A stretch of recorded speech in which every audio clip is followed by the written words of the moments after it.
It's the summer celebration at Milton Rubin Superstore. Closed captioning for News 12 is brought to you by Kenneth Nugent. From the station that's on your side, News 12, first at 5, continues. 5 kids found unconscious in a car at a South Carolina strip mall. Newly released 911 calls give us a better idea of those moments where the witnesses helped save those lives. But first, a major road project in Columbia County is holding up traffic, but leaders and developers hope it will keep cars flowing in the long run. The end goal here is to widen Lewiston Road, a project that's been in the works for years. Sloan O'Cone joining us live near Lewiston Road or 920 right now. Sloan, what are you seeing out there? Well, you can see traffic is starting to build up behind us. It has a pretty steady flow, but everybody's getting off of work. You can see construction workers are still out here. They've been out here all day working on things, but they're set to wrap up within the next half hour. But I want to show y'all down this way because this is where we're seeing more traffic build up, and that's because there are multiple lanes closed over here. You can see the traffic merges throughout different lanes, and for anyone who lives out here or is just coming out for a quick bite to eat, you know there's nothing fast about it. But that's exactly what Columbia County is working to change. The $34 million project is set to widen Lewiston Road from 2 lanes to 4. The biggest change, the diverging diamonds where you can see here, helps keep an almost continuous flow of traffic compared to the stop-and-go buildup we see currently. Now, I think most of us can agree traffic is not something we'd like to find ourselves in every day, but I spoke to one Grovetown resident who says having patience right now because we're all working towards the same goal. We gotta respect that they got a job to do, just like we got a job to do, and what a perfect way to show some patience on the road, maybe show some, generosity, maybe, self-control on the road. And right now, Columbia County says the contractors are working on laying storm drain pipes and building boxes. Then they say they're going to move to working on the exits and then do all of their bridge work, and they hope to have the project completed by the beginning or early next year. Okay, hashtag diverging diamonds. Sloan, we can't wait to see how that works when it's all wrapped up there. So, word of warning, if you're driving out that way, slow down, do be aware of this. The closures are on Lewiston Road, the Columbia Road intersection, and there's another lane closure at the Grovetown exit off I-20. That will be for the on-ramp. You're heading towards Augusta. Both projects will close lanes from 9 until 4 every day until the 17th of June. Diverging diamonds. That's not something we're used to saying. Can't wait to see that. Yeah. All right, taking a look outside. Isolated storm. Have a look at a low severe weather threat heading into our Wednesday in just about 10 minutes. Today, the Columbia County Sheriff's Office announcing the launch of their brand new Thin Blue Defend app. It's all about helping those officers document critical details in a use of force incident. They say the current system for a reporting incident fails to guide officers in making sure they have the right information. They say this would help make sure to lay out all the facts in a use of force situation and for investigations into cases. We'll have a closer look at that. And today, we're learning more from the company that's set to bring a metal recycling plant to Augusta. The response from Wrdw comes after the Savannah Riverkeeper submitted an argument against an air permit for that company, arguing they'd be releasing hazardous pollutants into the air that we all breathe here in Augusta. Wrdw says they are, quote, committed to a vibrant and healthy future for Augusta and all the communities along the Savannah River, inclusive of the air, water, land, and wildlife. They say all water will be cleaned and reused, and all off-gas will be cleaned as well. Augusta commissioners voted to meet with Gold Cross in the next 7 to 10 days and discuss their current contract. All of this comes after a workshop was rejected last week and then brought up yet again today. District 10 Commissioner John Clark made the substitute motion for commissioners to talk directly with Gold Cross. It passed 9 to 1. He says there needs to be a priority with addressing response times and the number of ambulances that are available 24/7. We're so good at doing workshops and postponing things and keeping things going on the road that we just drag our feet about a lot of stuff, and I think this is something that affects every citizen in the city of Augusta, Georgia. They'll specifically speak with Gold Cross's attorneys to have something ready for the next commission meeting. The 911 calls give us a glimpse at the moments after several children were found unresponsive in a car at a North Charleston strip mall. Listen. Child is passed out. They're trying to get him out the car now. Oh my God. Is the baby breathing? Is the baby breathing? Is the baby breathing? In there. As Wrdw reports, bystanders broke one of those car windows just to get those kids out as soon as possible. Newly released 911 calls share more details on when 5 kids were found unresponsive at this North Charleston parking lot off McMillan Avenue, and they also shed more light on how they got into that car and just where the adults were. North Charleston police say they were called to the strip mall on June 2nd just after 11:30 in the morning. A woman told officers she had picked up 4 of the 5 kids from school and had stopped at the strip mall to get something to eat. She says she was inside for 5 minutes when she noticed one of the kids was unresponsive. Police later said they ran tests on the vehicle, detecting dangerous levels of carbon monoxide and hydrogen cyanide within minutes. A 911 caller could be heard praying once bystanders busted open one of the car windows and started pulling the children out. Right now. Come on, baby. In the name of Jesus. Hallelujah. They're on the way. I don't know how long she's been in there. Hallelujah. Hallelujah. Come on, God. Come on, God. How long she's been in there. Come on, Lord. Hallelujah. Come on, baby. Breathe, baby. Breathe, baby.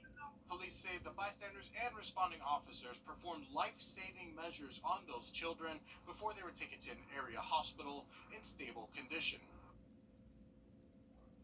So we don't have any recent reports of how those kids are doing now, but again, they were taken to a hospital in stable condition.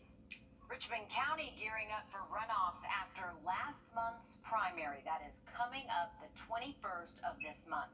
You will choose a Democratic, Republican, or nonpartisan ballot. There aren't any runoffs for Republican candidates, so if you choose the Republican ballot, you will just see those nonpartisan races. Now, you can apply to vote by mail through this Friday. If you want to vote early, you can go next week from 8:30 in the morning until 6 o'clock at night at the locations there on your screen. To sports now, have you heard this news? Dustin Johnson quits the PGA Tour. Plus, the USGA decides who can play in this year's U.S. Open. It's all ahead next with Nick. And we are at least a chance for 1 or 2 pop-up showers, but it's really tomorrow and Saturday are looking like the best opportunities to see wet weather across the area. Sunday, it does start to dry out, so if you are trying to make those weekend plans, Sunday not looking like we're going to see too much in the way of storms. But temperatures are going to stay hot for us each afternoon through the rest of the week, and even the weekend should be topping out to the low 90s. Thursday and Friday are going to be a little bit warmer for us, 93 degrees both those days. And then next week, unfortunately, Monday and Tuesday, possibly the hottest days we've seen so far this year. Well, it has been quite a day in the world of golf. The new LIV Tour creating a rift among players on the PGA Tour. Today we got some answers as to what will happen to those players who decided to join the new tour. Sports Director Nick Proto joins us in the studio with more. Well, the PGA Tour still hasn't said exactly what will happen to players who teed up this weekend in London, other than they are subject to disciplinary action. But with the U.S. Open coming up this month, the USGA announced their decision on who could play in the event. Today, the USGA releasing this statement saying everyone who has qualified for this year's U.S. Open will be allowed to play regardless of what tour they're on. That means DJ and Phil are able to tee it up next weekend in Massachusetts. Dustin Johnson spoke today for the first time since joining the LIV field, and he had a big announcement to make regarding his PGA Tour status.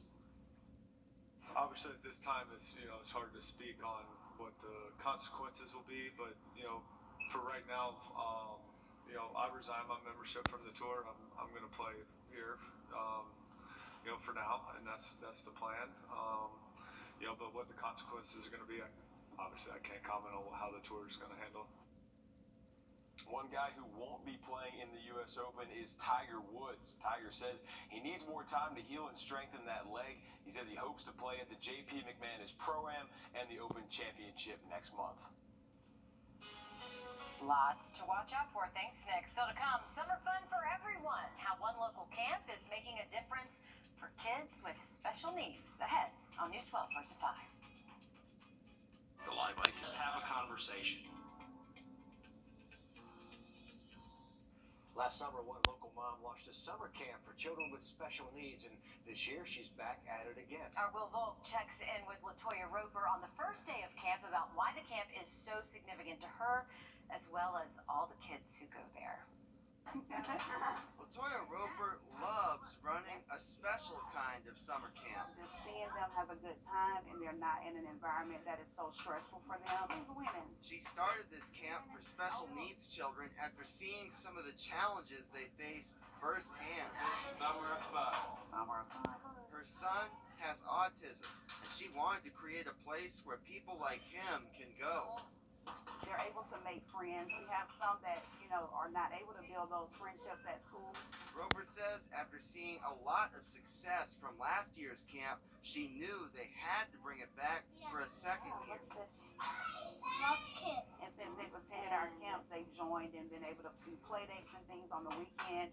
They're calling each other on the phone, so they're able to actually make some friendships, which is great for our children.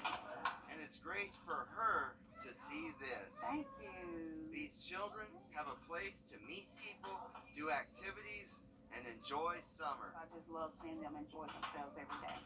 In Evans, Will Volk, on your side. Oh, how great is that? That camp continues until the third week in July. I think she's really onto something with that idea. Roper says they still have a few spots available. We're going to have that link on how to apply on our website, wrdw.com. Good idea from a mom. Yeah, I'm guessing those spots are not going to be available after this We need story. more camps just like that one. So if you're looking for a job in IT, Savannah River Nuclear Solutions is looking to hire you. They're holding a recruitment fair Friday. It's going to happen at the North Augusta Municipal Building from noon until 7. SRNS is recruiting for all types of IT positions, but specifically cybersecurity, software, network, and system engineers. Good paying jobs. Your iPhone will soon get a new look, and you don't even have to spend more than $1,000 for a new one. Apple unveiled new features for the iPhone, Apple Watch, and iPad at its annual developers conference. Jamie Tucker shows us what's coming to iPhones next month. A lot of rumors and expectations of what Apple is going to introduce. Still no virtual reality headsets, but still some good news if you have an iPhone, Apple Watch, or iPad. iOS 16 will let you customize your phone so it doesn't look like everyone else's. Say you use a photo of the kids as your iPhone lock screen. You'll now be able to create your own style with widgets. Tap on the clock, for instance, and choose a different font and color. Add a calendar, a weather, and your lock screen will show you those things without needing to unlock the phone. And real-time sports scores and Uber rides will be displayed in a cool widget without unlocking the phone. If you've ever sent someone a text you wish you hadn't sent, you can undo send or edit it before they see it. You'll also be able to do the same thing in email, which could save some embarrassment. A lot of iPhone users have probably dictated a message like this. What time will you be there? ? When iOS 16 is released, dictation will add punctuation automatically. I love this new feature. Say you take the picture of a dog. You'll soon be able to crop out the background and send this photo. Apple also gave a glimpse of what CarPlay is going to look like in some vehicles soon, with a display across the dashboard that you can customize. The new iOS 16 will not work with older phones, the iPhone 6, iPhone 7. If you want the new features, you'll have to buy a new phone. That's What the Tech. I'm Jamie Tucker. Okay, so sorry about the older iPhones that won't take the update, but the iOS 16 will be released this fall. Okay, I usually don't like the change. I'm one of those. Leave my phone alone, people. Right, and leave Facebook alone. You know how that goes. Yeah. But those are some pretty cool changes. I like editing, pulling something I down. like fixing the text when autocorrect makes me spell things wrong, so that's huge. All right, Apple introduced a new MacBook Air and MacBook Pro that will go on sale next month as well, but I think the iPhone change is the one that most people will be affected and not by. having to say question mark to add any punctuation. Yes, but go ahead and expect a text from me to have double question marks for the first couple months. Hey, Riley, how about these first world problems? Yeah. I know it. Yeah, I'm a fan of just kind of leaving the cell phone at bay for the time. But yeah, for the weekend forecast, we got low 90s and it's going to be hot. Storm chances with us on Saturday, less of a chance by Sunday. Then look at radar in our forecast this out Frank. Buck and Ossoff oppose S2992 because Americans can't afford more price hikes. Sponsored by CCIA. Foundation problems start small, but will only get bigger and more expensive. Candy Foundation Specialist is the trusted expert for sinking foundations and settling concrete. Foundation problems don't get better over time. They get better when you call my dad. A day out for the dogs turns into a huge success. Y'all, Woodstock was so much fun. The Doggy Derby raised $1,600 for the Aiken County Animal Shelter. Plus, one pup went home to a new family. Others possibly have adoptions lined up this week. At least some families coming for a second look. And look at the turnout over there. More than 150 dogs showing up for the festivities. More than 50 pups competed in these races and the various contests. If you want to adopt a pet right now, there are special rates going on. So be sure to check out all the furry friends who just can't wait to meet you. And that is a good time over there in Aiken. I very much related to some of the dogs who did not know what to do when it was time to race. Do you notice that some of them were just hanging around, looking around at everybody else? It was very funny. They could be distracted. Yes, and the sweet puppies there. Look at that one. Yeah, some of the contests were the owner dog look-alike contest. That was pretty funny. I'm glad I wasn't a judge. It's hard to be distracted. See, look at them. Yeah, I know. Let's go sniff around. Yep, exactly. It was great, Riley. I love it. Fun times. Oh yeah, it looked like a great time out there. Luckily the weather cooperated. I know it was pretty toasty out there, and we're going to continue the hot temps for the rest of the week into the weekend. High temperatures will be running a couple of degrees above average, most likely mid to low 90s all the way through our Sunday afternoon. Now technically we're not quite to summer just yet. We are in meteorological summer, but the official summer solstice doesn't head our way until later this month. So it will be Tuesday, June 21st, just before sunrise. That's when we can officially say it is summertime, but it is going to feel like summer. I can guarantee that over the next couple of afternoons. Here's a look at Doppler Max radar. We are keeping an eye on just some very tiny pop-up showers across the area. This will bring you some rain relief, so help you cool down just a couple of degrees. And this one tiny little downpour is on the west side of Augusta, right near the Savannah River, possibly even impacting areas around downtown North Augusta, SRP Park, Brink Pond Park. Those areas could be seeing some rain from that. Now, for the rest of this evening, we'll keep that chance for a pop-up shower storm up until around 9 o'clock, but once again, isolated, not expecting that for everybody. Wednesday, we're going back to scattered storm coverage, so better chance to see a passing shower storm on Wednesday, and there will be a low and severe weather threat tomorrow as well. Less of a chance for those storms, though, Thursday and Friday. Riley, thanks very much. Still to come. In just the last week, the Aiken County Sheriff's Office has responded to 2 separate murder-suicides. How they're working to help before situations turn deadly ahead on News 12 at 6 o'clock.